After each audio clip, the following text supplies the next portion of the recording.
जो स्त्री अपने पति पर दोष लगाकर पर पुरुष को मन में धारण करती है, ये सब शाल्मली वृक्ष पर बहुत दिन तक दुख भोगते हैं। तांडन करने से जो पापी वृक्ष से गिर पड़ते हैं उनको यमदूत नरक में छोड़ देते हैं। नरकों में जैसे पापी गिरते हैं उसका वर्णन अब मैं तुमसे करता हूँ। जो नास्तिक, मर्यादा भंग करने वाले, कायर, विषय लोलुप, पाखंडी और कृतघ्न, किए उपकारों को नहीं मानने वाले, वे भी नरक में जाते हैं। कौवे, तालाब, बावड़ी, देवालय और प्रजा के घरों को तोड़ने वाले नरक में जाते हैं। स्त्री, बालक, नौकर और गौओं को भूखा छोड़कर जो स्वयं खाते हैं और देव और अपने पितरों की पूजा छोड़ देते हैं, वे भी नरक को जाते हैं। कील, बांध, काठ, पत्थर और कांटों से जो रास्ते को रोक देते हैं, वे नरक में जाते हैं। शिव, पार्वती, भगवान सूर्य, गणेश और विद्वानों की जो मंदभागी पूजा नहीं करते, वे नरक में जाते हैं। जो ब्राह्मण अपनी सेज पर दासी को सुलाता है, वह निश्चय ही अधोगति को प्राप्त होता है। जो शूद्रा से उत्पन्न संतान होती है, वह ब्राह्मणत्व से हीन हो जाता है।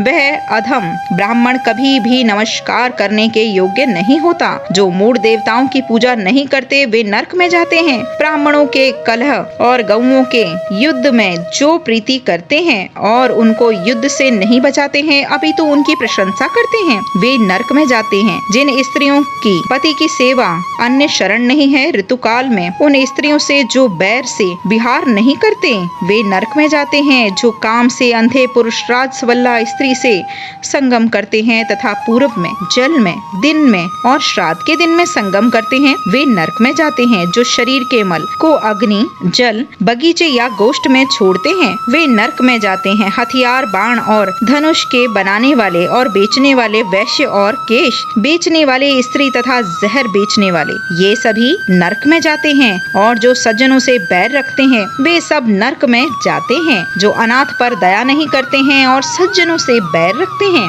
तथा बिना अपराध के जो कमजोर जनों को दंडित करते हैं, वे नरक में जाते हैं। आस लेकर आए हुए ब्राह्मण और अतिथियों को रसोई तैयार होने पर भी जो भोजन नहीं कराते हैं, जो सब जीवों पर दया नहीं करते हैं और सब प्राणियों से बैर रखते हैं, जो पहले नियमों को धारण करके फिर इंद्रियों को वश में नहीं कर सकते और उन नियमों को त्याग देते हैं, वे नरक में जाते हैं।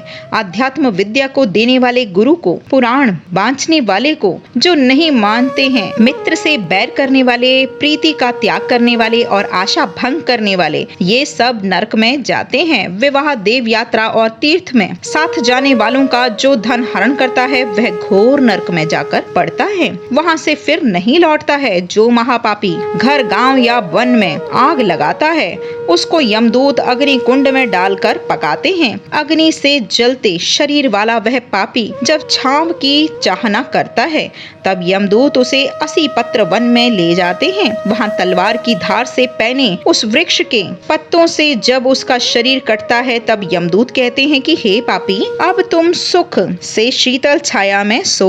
प्यास लगने पर जब वह जल मांगता है तो उसे यमदूत बहुत गर्म तेल पीने को देते हैं और कहते हैं कि यह जल पियो और अन्न खाओ। फिर उस गर्म तेल को पीते ही उसकी आंतें जल जाती हैं और वह गिर पड़ते हैं। फिर किसी प्रकार उठकर अनाथों की तरह रोते हैं और विवशता से दीर्घ श्वास लेते हैं, पर बोल नहीं सकते। हे अति प्रिय गरुड़, इस प्रकार मैंने संक्षिप्त में तुमसे प्राणियों की बहुत सी यातनाएं कही हैं। उनको विस्तार पूर्वक कहने से क्या है, वे तो सब शास्त्रों में वर्णित हैं। इस प्रकार हजारों स्त्री पुरुष प्रलय काल तक घोर नरक में पड़े रहते हैं। फिर अपने पापों का अक्षय फल भोग कर वहीं नरक में पैदा होते हैं अथवा पृथ्वी पर आकर स्थावर आदि की योनि में उत्पन्न होते हैं। वृक्ष, गुलुमलता, बेल, पर्वत और तृण, इनको स्थावर कहते हैं। ये सब मोह से घिरे रहते हैं। कीड़े, पशु, पक्षी, जलधर और जलचर और देवता, ये 84 लाख योनियों में कहे गए हैं। इन सब योनियों में घूमकर फिर मनुष्य योनि में जाते हैं। परंतु नरक में आए हुए प्राणी जो मनुष्य योनि में जाते हैं, वे चंडाल की योनि में जन्म लेते हैं। वहाँ भी पूर्व जन्म के पापों के कारण वे बहुत दुखी होते हैं। गलत,